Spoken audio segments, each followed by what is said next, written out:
اچھا، اب مشکل یہ ہے کہ کچھ لوگ روزہ وغیرہ تو کوئی نہیں رکھتے مگر حلوہ ضرور پکاتے ہیں 15 شعبان کو، شب رات دھوم دھام سے مناتے ہیں۔ اب ہماری قوم کی اکثریت اس بات سے بالکل غافل ہے، بھولی ہوئی ہے یہ جو ابتدائے شعبان ہے اس کے روزے کتنے فضیلت والے ہیں، لیکن حلوہ پکانے کی جو رسم ہے وہ بہت لوگوں کو پتا ہے۔ اچھا، اب بعض لوگ یہ بھی کہتے ہیں کہ یہ مردوں کی عید ہے۔ جی، کسی نے سنا ہے یہ پہلے؟ افسوس کہ ایسی میں نے آپ کو بتا دی ایک غلط بات، لیکن معاشرے میں کچھ جگہوں پر یہ مشہور ہے، تو یہ ہے کہ اس کو مردوں کی عید کہا جاتا ہے۔ تو اس ضمن میں بھی یہ ویسے بنیادی طور پر اس دن وہ ختم کا حلوہ ہی پکاتے ہیں اور مردوں کو ثواب پہنچانے کے لیے، اور اس قسم کی رسومات جو ہیں وہ ادا کی جاتی ہیں۔ اور اس کے لیے دلیل کیا دیتے ہیں؟ بعض کا خیال یہ ہے کہ نبی صلی اللہ علیہ وسلم کا دندان مبارک احد کی جنگ میں شہید ہوا تھا، تو اس وقت آپ سے روٹی نہیں کھائی جاتی تھی، آپ کو حلوہ پکا کر دیا گیا تھا، تو اس لیے ہم بھی حلوہ پکاتے ہیں، یعنی وہ اس سے ریلیٹ کرتے ہیں اس حلوے کو۔ آپ کو معلوم ہے جنگ احد کب ہوئی تھی؟ شاباش، شوال 2 ہجری میں ہوئی تھی۔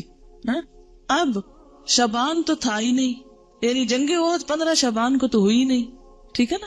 تو اب یہ کہنا کہ ہم اس لیے حلوہ کھا رہے ہیں ثواب سمجھ کے کہ وہ آپ صلی اللہ علیہ وسلم نے کھایا تھا اس دن، اور دوسری بات یہ ہے کہ عربوں کے ہاں یہ جس قسم کا آپ حلوہ پکاتے اور کھاتے ہیں اور جو رسم مناتے ہیں، اس طرح کا حلوہ یہ عرب ڈش نہیں ہے۔ بیسیکلی اس طرح کے حلوے کی ریسیپی فرق ہے، یعنی لفظ حلوہ جو ہے وہاں سویٹ کے لیے، مٹھائی کے لیے بھی استعمال ہوتا ہے اور سویٹس کے لیے بھی استعمال ہوتا ہے، اور گھر میں پکائے ہوئے حلوے کے لیے بھی ہو سکتا ہے، ٹھیک ہے؟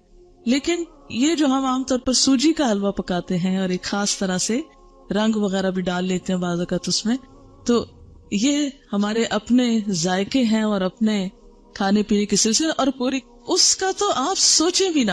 آپ کو معلوم ہے صحابہ کرام نے پہلی دفعہ میدے کی روٹی کب دیکھی تھی؟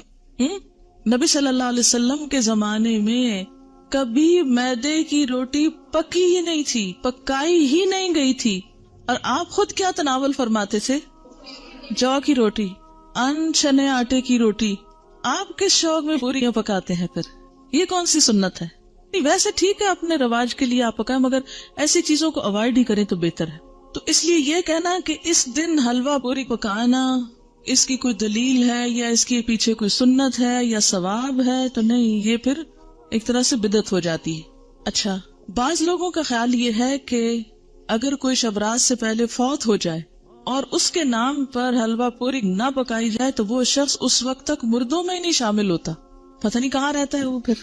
آپ اس کے نام پہ پکا رہے ہیں، کتنا ظلم ڈھا رہے ہیں کہ اس کو مردہ ثابت کرنے لگے ہیں یا مردوں میں شامل کرنے لگے ہیں۔ اسے رہنے دیں کہیں جیتوں میں پھر۔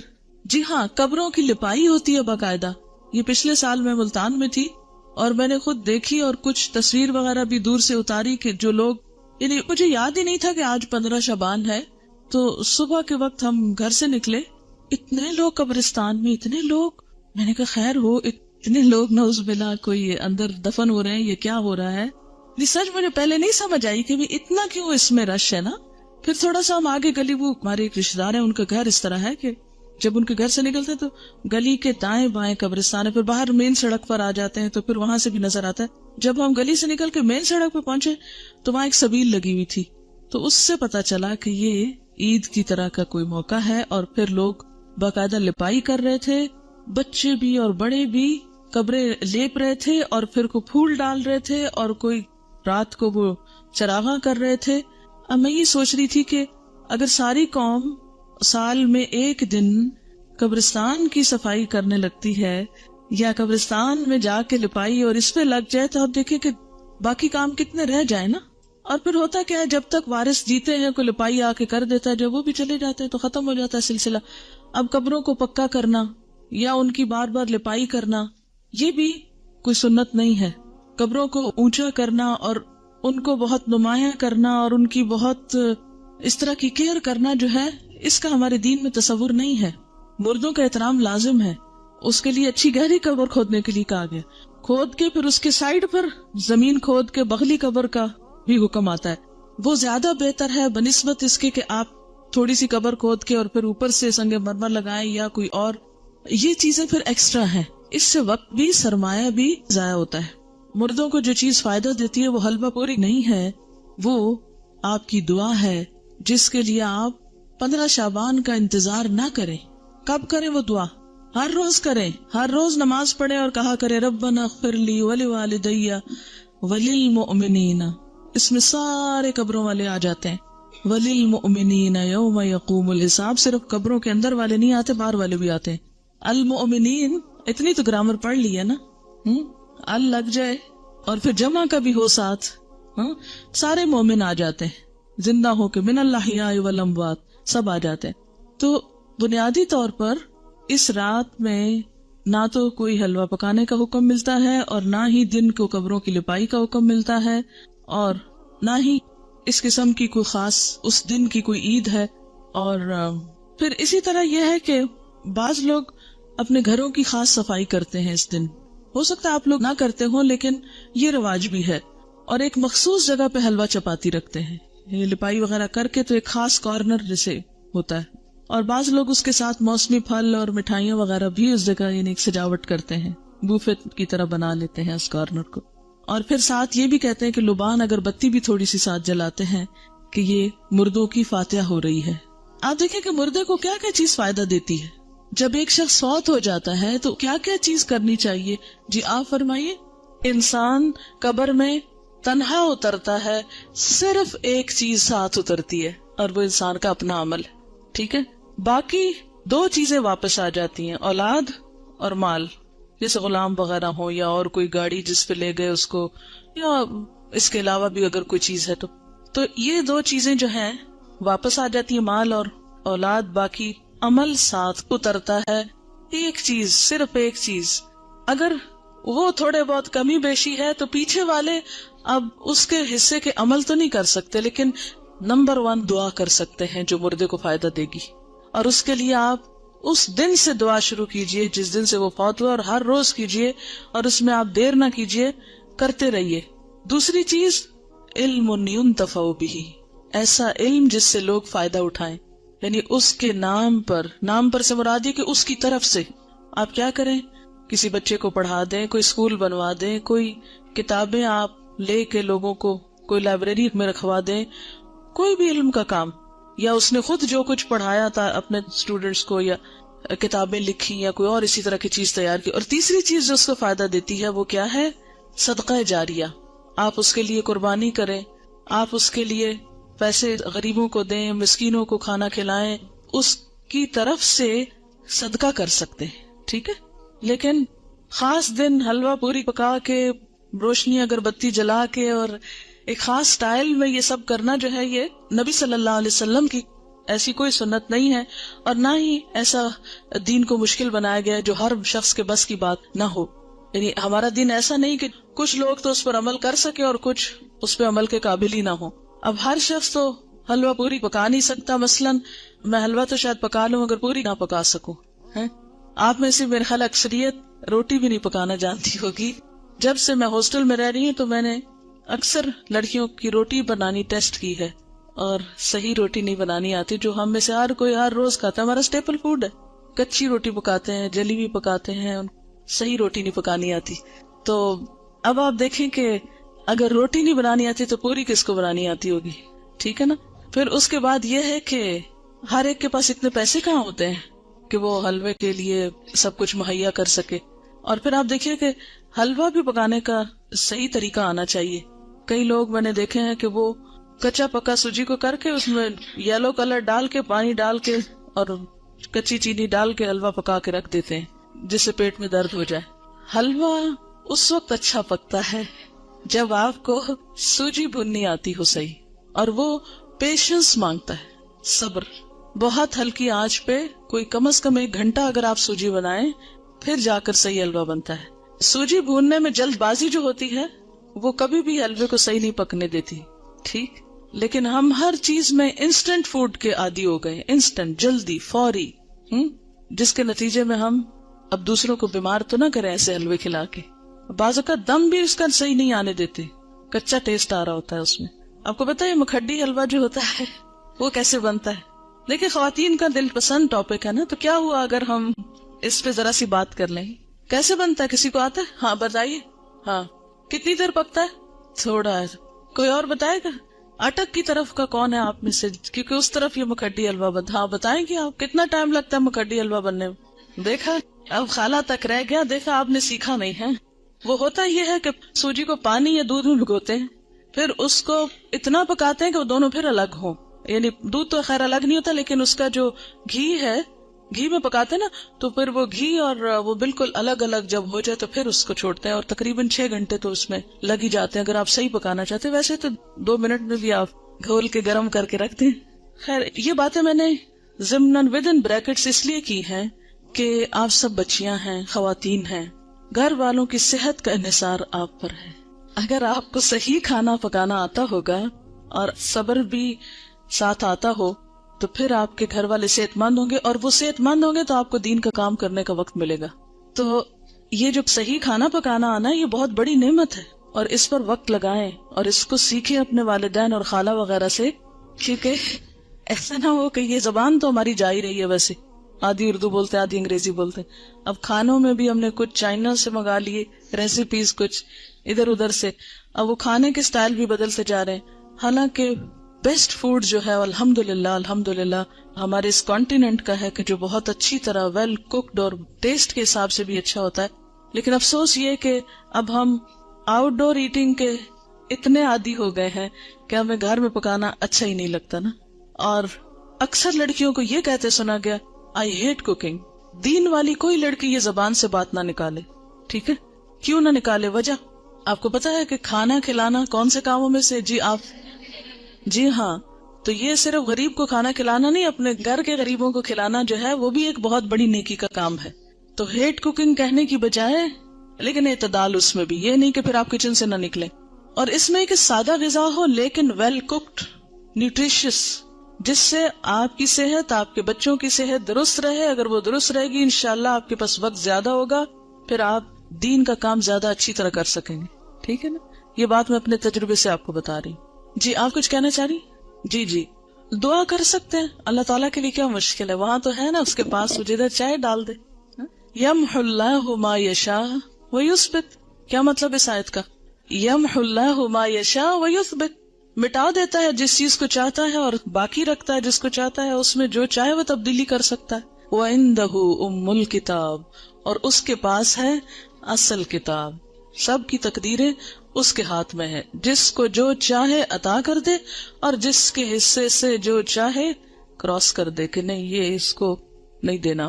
اچھا جناب، پھر اس کے بعد یہ ہے کہ بعض لوگوں نے یہ بھی بات مشہور کر رکھی ہے کہ میت کی روح 40 دن گھر آتی رہتی ہے، اور مومنین کی روح جمعہ کی رات کو، شب برات کو اور عیدین کو اپنے گھروں پہ آتی ہے.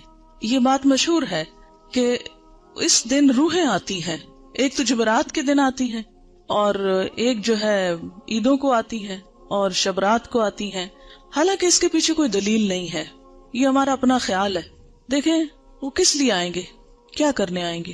ان کا دنیا سے کوئی رشتہ، کوئی تعلق، ان کو تو کوئی انٹرسٹ ہی نہیں رہتا یہاں سے.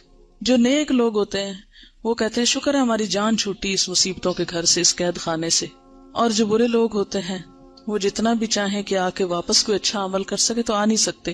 سورۃ المؤمنون میں آپ نے ایک آیت پڑھی ہوگی، وَمِن وَرَائِهِمْ بَرْزَخٌ إِلَى يَوْمِ يُبْعَثُونَ. جو روح ایک دفعہ آگے چلی گئی، ان کے پیچھے برزخ حائل ہو گیا، پردہ حائل ہو گیا. کب تک؟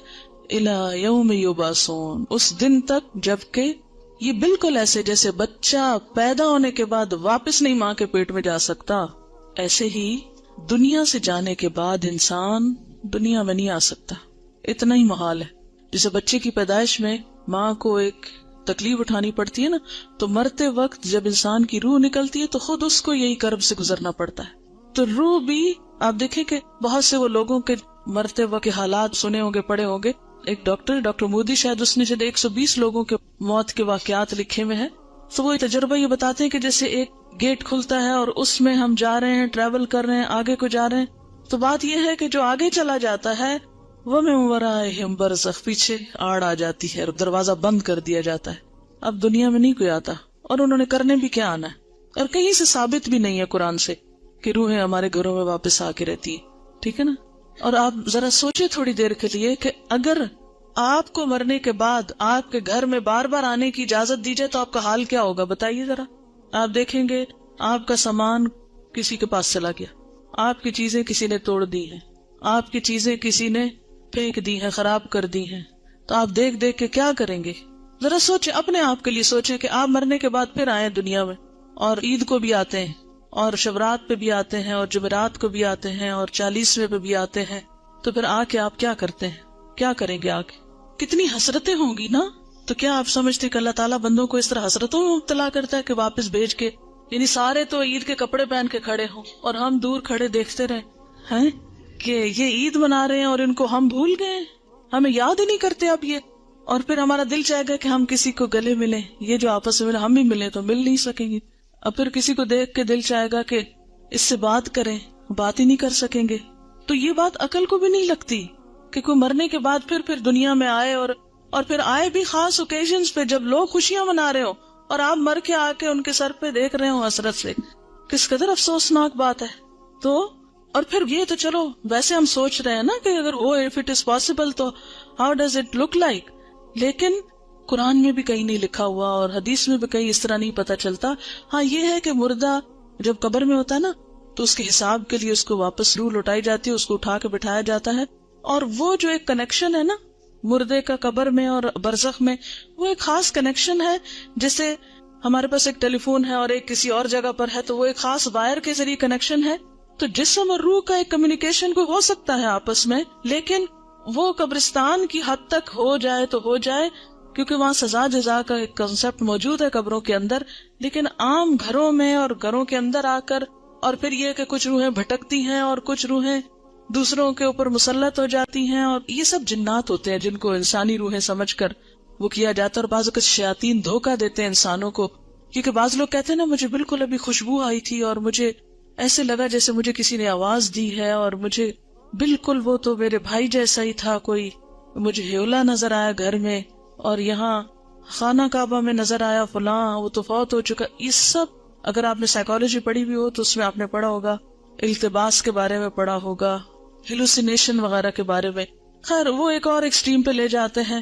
لیکن بیسیکلی یہ ہے کہ جو شیاطین ہوتے ہیں، جنات ہوتے ہیں، وہ بھی بعض اوقات انسان کو دھوکہ دیتے ہیں، ایسی باتیں ان کو بھٹکانے کے لیے، بہکانے کے لیے، ان کا عقیدہ خراب کرنے کے لیے، بگاڑنے کے لیے ان کو بھول بھلائیوں میں ڈالتے ہیں، ان شکلوں میں آ جاتے ہیں. ٹھیک ہے نا. تو جو چیز قرآن سنت سے ثابت نہیں، بس اس پہ خاموشی اختیار کی جائے، نہ کہ اس کے آگے ایک نیا دین گھڑ لیا جائے اور پھر کھانے پکا لیے جائیں. اب دیکھیں مردہ خود تو وہ حلوہ کھا نہیں سکتا اور ہم اس کو خوش کرنے کے لیے حلوہ بنا رہے ہیں. اب مثلاً آپ کسی کے گھر میں جائیں اور وہ کہیں ہم نے آپ کو خوش کرنے کے لیے یہ سب کچھ پکایا ہے اور کھانے نہ دیں آپ کو، یا آپ کھا نہ سکیں اس کو، آپ کتنے خوش ہو کے لوٹیں گے؟ اچھا بعض لوگ ایک مغالطہ دیتے ہیں، وہ کہتے ہیں یہ جو آتا ہے نا تنزل الملائکۃ والروح فیہا باذن ربہم من کل امر سلام، کہ لیلۃ القدر میں روح اترتا ہے. تو اب آپ بتائیں کہ اس روح سے مراد کون سا ہے؟ اگر اس روح سے مراد مرے ہوئے لوگوں کی روح ہے تو پھر ان آیتوں کے بارے میں کیا کہیں گے؟ نزل بہ الروح الامین، روح سے مراد کیا ہے قرآن پاک میں؟ جبرائیل علیہ السلام کے لیے لفظ استعمال ہوا ہے، اذ ایدتک بروح القدس قل نزلہ روح القدس نزل بہ الروح الامین تعرج الملائکۃ والروح یوم یقوم الروح والملائکۃ صفا، اور پھر تنزل الملائکۃ والروح سورۃ القدر میں. تو یہ جو روح اترتی ہے اس سے مراد مردوں کی روحیں نہیں ہیں، یہ خاص روح مراد ہے، اور اس سے مراد جبریل امین ہے. ٹھیک ہے. اسی لیے خود قرآن پاک پڑھنا کتنا ضروری ہے، ورنہ اس طرح کی باتوں سے لوگ عموماً کیا ہوتا ہے. اچھا پھر جناب بات یہ ہے کہ نبی صلی اللہ علیہ وسلم کی 22 سالہ زندگی میں یہ دن آتا رہا ہے 15 شعبان، جس کو ہم شبرات کہتے ہیں. لیکن کبھی بھی آپ نے یہ کام نہیں کیے، نہ کوئی آتش بازی کی ہے اور نہ ہی کوئی حلوے پکائے ہیں، نہ ہی کوئی اس قسم کے اور کوئی تصورات ہمیں دیے ہیں، نہ اپنے عمل سے اور نہ ہی اپنے قول مبارک سے. اور یہ جو اس رات کو چراغوں کی روشنی ہے یہ بھی اسراف میں شامل ہوتی ہے. لوگ گھروں پر موم بتیاں لگاتے ہیں نا، کبھی دیکھیے موم بتیاں، اور پھر اس کو بھی آہستہ آہستہ عید کا نام دے دیا ہے. اب دیکھیں کہ عیدیں بڑھانے پر بہت ہمارا زور ہو گیا. مثلاً عید میلاد النبی ایک بنا لی ہے، ایک شبرات کو مردوں کی عید کہہ کے عید بنا لیا ہے. 2 عیدیں پہلے تھیں جو آپ صلی اللہ علیہ وسلم نے بنائی، وہ تو اصل عید ہے. تو کیا یہ زیادتی کی بات نہیں ہے کہ دین میں اضافے کرتے چلے جا رہے ہیں؟ یعنی آپ نے تو اس کو عید نہیں کہا، نہ سیلیبریٹ کیا، اور ہم اس کو عید کے طور پہ سیلیبریٹ کر رہے ہیں. اصل میں ہندوؤں کے ہاں ایک دن ہوتا ہے دیوالی کا، اس میں اس قسم کے کام ہوتے ہیں. مخصوص گھر لیپا پوتی کرتے ہیں، مخصوص کارنر پہ کھانے حلوے پکا کے رکھتے ہیں، چراغاں کرتے ہیں. اب ہمیں اسلام میں آ کر کچھ اس قسم کے فنکشنز کرنے تھے اور کچھ ایسے ہمیں آلٹرنیٹ تلاش کرنے تھے، تو وہ ہم نے اس شکل میں کر لی. کیونکہ ہم لوگ بیسیکلی تو سب یہاں جو ہمارے آبا و اجداد ہیں وہ ہندوؤں سے مسلمان ہوئے نا، یا سکھوں سے مسلمان ہوئے. کیونکہ اس علاقے کے لوگ جو ہیں بنیادی طور پر یہاں کا جو ہندوازم ہے یہ قدیم ترین مذہب ہے اس علاقے کا، تو ان کی اولادیں ہونے کے ناطے سے پھر بہت سے لوگ جب اکثریت میں مسلمان ہونے لگتے ہیں تو عموماً کیا ہوتا ہے، وہ کلمہ تو پڑھ لیتے ہیں لیکن طریقے وہی ہوتے ہیں، اور بعض اوقات نئے دین میں آ کر بھی پرانے دین کی چیزوں کو کہیں نہ کہیں فٹ کر دیتے ہیں. جیسے نئے گھر میں آپ جاتے ہیں تو پچھلے گھر کی چیزیں کہیں نہ کہیں لٹکا دیتے ہیں، کوئی ادھر کوئی ادھر. تو یہی کچھ ہمارے ساتھ بھی ہوا ہے. اور پھر یہ ہے کہ آتش بازی جو ہے اس میں جان کا نقصان بھی ہے، مال کا نقصان بھی ہے، ویسے بھی خطرہ ہے کہ کسی کو آگ لگ نہ جائے، یا خاص طور پر جو فائر ورکس کرتے ہیں. یہ تھی چند باتیں جو اس حوالے سے آپ سے کرنا تھی. اس کے ساتھ ہی جو کچھ کوشچنز ہیں میں ان کے جواب دے دیتی ہوں. ایک اور غلط فہمی بھی اس دن کے بارے میں ہے جس کا ذکر کرنا ضروری ہے. بہت سے لوگ یہ سمجھتے ہیں کہ اس رات کو تقدیر کے فیصلے ہوتے ہیں، 15ویں شعبان کو، ٹھیک ہے، کہ تقدیر لکھی جاتی ہے، اور اس کو کر دیتے ہیں مکس کس کے ساتھ؟ لیلۃ القدر کے ساتھ. لیلۃ القدر جو ہے وہ رمضان کی رات ہے. قدر کا کیا معنی ہے؟ نمبر 1 تقدیر، نمبر 2 اندازہ، نمبر 3 تنگ ہونا. اس رات اتنے فرشتے اترتے ہیں کہ زمین تنگ ہو جاتی ہے ان کے لیے. نمبر 2 یہ کہ وہ بڑی قدر و قیمت والی رات ہے کہ قرآن نازل ہوا تھا، انا انزلناہ فی لیلۃ القدر. اچھا، تیسری بات یہ ہے کہ اس لیلۃ القدر میں تقدیر جو ہے بندوں کی وہ فرشتوں کے حوالے کی جاتی ہے. تنزل الملائکۃ والروح فیہا باذن ربہم من کل امر. تو سارے امور جو ہے زمین پہ جن کی ایگزیکیوشن ہونی ہے وہ فرشتوں کے سپرد، یعنی سال کا بجٹ دیا جاتا ہے. یہ سارے کام رمضان کے آخری عشرے کی کسی ایک طاق رات کو ہوتے ہیں جس کو لیلۃ القدر کہا جاتا ہے. یہ 15 شعبان کو نہیں ہوتے. ٹھیک ہے، بات یہ ہے کہ قرآن پاک میں آتا ہے وَمَا نَهَاكُمْ عَنْهُ فَانْتَهُوا. جس چیز سے نبی صلی اللہ علیہ وسلم روکے اس سے رک جاؤ. ٹھیک ہے، تو آپ جب روکتے ہیں ایک بات سے کہ 15 کے بعد نہیں روزے رکھو، تو پھر ہم یہ نہیں کہیں گے چونکہ آپ نے رکھے تو ہم آپ کی سنت فالو کر رہے ہیں. ٹھیک ہے، اچھا یہ لکھے ہوئے سوالوں کے جواب دے دیں. شعبان کے پہلے 15 دنوں میں پورے 15 دن کے روزے رکھ سکتے ہیں اگر آپ چھٹی نہ کر لیں روزہ رکھ کے، یا دیر سے نہ آنا شروع کر دیں. کیونکہ ہوتا یہ ہے کہ آپ پھر ایڈوانٹیج لے جاتے ہیں کہ ہم روزے سے ہیں اس لیے ہم نے ہوم ورک نہیں کیا یا ٹیسٹ نہیں دے رہے. اگر کوئی یہ پوچھے کہ ہم کیا کریں اس دن 15 شعبان کو، نہیں لوگوں کو عادت ہو گئی ہے ختم وغیرہ کرنے کی، تو اس لحاظ سے وہ پوچھیں کہ پھر اس دن کیا کریں، تو ان کو کیا جواب دیں؟ کیا جو پکا کر گھر حلوہ چاول وغیرہ بھیجے تو اس کو کھا لیں؟ اب دیکھیں بدعت کا کھانا ہے، ٹیکس کی قسم کا ہے. پہلی بات تو یہ ہے کہ انہیں کہیں وہی کریں جو روز کرتے ہیں، نمازوں کی پابندی کریں، صدقہ خیرات جیسے روٹین میں کرتے ہیں. کیونکہ جو دن اللہ کے رسول صلی اللہ علیہ وسلم نے مخصوص نہیں کیا کسی خاص عبادت کے لیے، اس کو اپنی طرف سے بتا کہ اچھا آپ یہ کر لیں یہ کر لیں یہ کر لیں، تو یہ بھی درست نہیں ہوگا. آپ کیا بتائیں جو روز کرتے ہیں وہی اس دن کریں، کیونکہ نبی صلی اللہ علیہ وسلم سے کوئی خاص عمل ثابت نہیں ہے. اگر والدین اور شوہر روزے اس ماہ میں منع کرے تو کیا ان کی بات مان لی جائے؟ نفلی روزے میں شوہر کی اجازت ضروری ہے، تو یہ نفلی روزے ہیں، ٹھیک ہے نا. اللہ یہ کہ آپ کو فرض پورا کرنا ہے، پچھلا قضا کرنا ہے، وہ تو پھر آپ نہیں کسی کی بھی مانیں گے. لیکن نفلی روزے میں بیوی کے لیے شوہر کی اجازت ضروری ہے لیکن والدین کی ضروری نہیں ہوتی. What's your grandson's name؟ چلے میں آیت ایک پڑھتی ہوں، آپ بتائیے. لم نجعل له من قبل سمیا. جی یہ نام اللہ تعالیٰ نے خود رکھا تھا نا حضرت یحییٰ کا. چلیے اگر کسی عورت کے پچھلے رمضان کے فرض روزوں کی قضا باقی ہو، وہ روزے رکھنے کی طاقت رکھتی ہو، تو 15 کے بعد رکھ سکتی ہے یا قطعی ممنوع؟ دیکھیں قطعی ہے یا نہیں، جب پسندیدہ یہی ہے کہ نہیں رکھے، الا یہ کہ قضا رہتے ہیں تو کچھ قضا پھر شوال میں جا رکھے. ٹھیک، روحیں اگر اس طرح نہیں آتی تو پھر ان کے بارے میں آپ کیا کہیں گی جو لوگ روحوں کو بلاتے ہیں اور ان سے باتیں کرتے ہیں؟ میں نے خود بھی کئی دفعہ یہ ایکسپیرینس کیا ہے یہ ایکسپیرینس میں بھی کر چکی ہوں، ایسی بات نہیں ہے، لیکن یہ سب جنات ہیں. مرے ہوئے لوگوں کی روحیں نہیں آتی، جنات ہوتے ہیں جو آس پاس گھومتے پھرتے رہتے ہیں، جن کو ہمارے حالات پتہ ہوتے ہیں، اور وہ اس کے اندر آ کے جو باتیں ہمیں معلوم ہوتی ہیں وہی وہ ہم جو پوچھتے ہیں وہ کچھ نہ کچھ اوٹ پٹانگ بتاتے رہتے ہیں. It's just waste of time, کوئی فائدہ نہیں، علم لا ینفع ہے. اور کئی لوگ 40 دن تک لائٹ نہیں آف کرنے دیتے کہ جو فوت ہوا شخص ہے وہ واپس آتا ہے. تو دیکھیں آپ کو اندھیرے میں اپنے گھر کا راستہ ملتا ہے؟ اتنی جب ڈارک رات ہو جاتی ہے، چلو شہر میں تو پھر بھی روشنی ہوتی ہے، گاؤں وغیرہ میں تو اندھیرا ہو جاتا ہے. چلو کوئی بات نہیں، وہ تو غریب کو، لیکن 40 دن نہ مقرر کریں. جتنی توفیق ہے 1 دن میں دے دیں، 2 دن دیں، 40 دیں، سارا سال دیں، ساری زندگی دیں، صدقہ کرنے میں کوئی حرج نہیں ہے. لیکن مخصوص نہ کریں کہ صرف 40 دن اور وہ بھی ایک مخصوص جگہ پر ہی بھیجنا ہے اور پکا کے بھیجنا ہے. آپ کچا راشن بھی دے سکتے ہیں، آپ کسی کو کپڑا بھی دے سکتے ہیں، آپ کتابیں لے کے دے سکتے ہیں، آپ کہیں کسی بیمار کا علاج کرا سکتے ہیں. یعنی صدقے کی تو بہت ساری قسمیں. دیکھیں یہ شب رات، شب کا مطلب بھی رات ہے اور رات کا مطلب بھی رات ہے. کیا ورثاء اپنے مردے رشتہ داروں کی کچی قبروں کو سال میں کسی دن بھی لیپ کر سکتے ہیں؟ اگر کوئی خاص دن مقرر نہ کریں بلکہ اس نیت سے کریں کہ قبر بیٹھ نہ جائے، دب نہ جائے. دیکھیں اس میں اصول یہ ہے کہ مردے کی جو حرمت ہے، ٹھیک ہے نا، مرے ہوئے انسان کی بہت عزت ہے، حرمت ہے، اسی لیے اس کو نہلاتے ہیں. حالانکہ مر گیا ہے تو آپ کہیں اب تو مر گیا، کیا فائدہ اس نے جانا تو مٹی میں نہلانا کس لیے.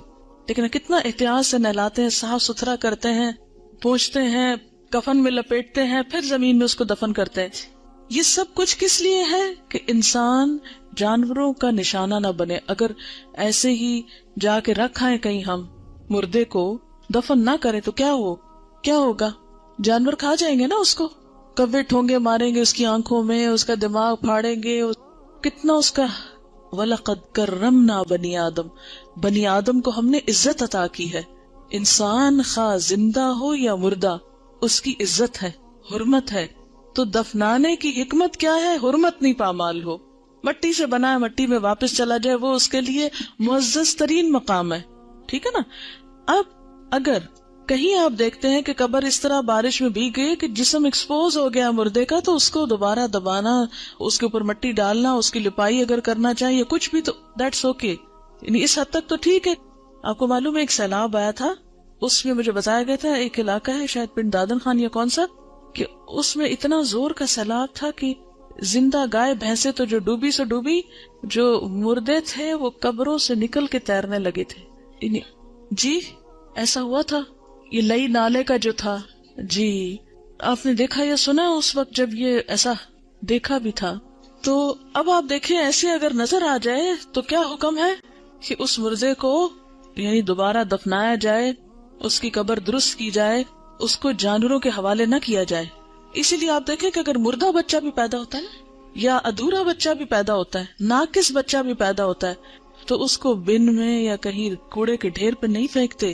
آپ لڑکیاں ہوں اس لیے آپ کو یہ بات پتا ہونی چاہیے. بعض اوقات کیا ہوتا ہے کہ بچہ ابورٹ ہو جاتا ہے نا، مس کیریج جاتا ہے نا، اور بہت چھوٹا ہوتا ہے کہ ابھی بعض اوقات اس میں روح پڑی ہوتی ہے، بعض بہت چھوٹا سا. ایون اگر مضغہ کی سٹیج بھی ہو، مضغہ کی سٹیج پر بھی ایسی کوئی تکلیف ہو کہ انسان نہیں بنا، شیپ نہیں بنی، بازو نہیں بنے، لیکن بوٹی پوری بن چکی ہے، تو بھی اس کو بن میں نہ ڈالیں. کیا کرے؟ یا کہیں زمین کھودے اور اس کے اندر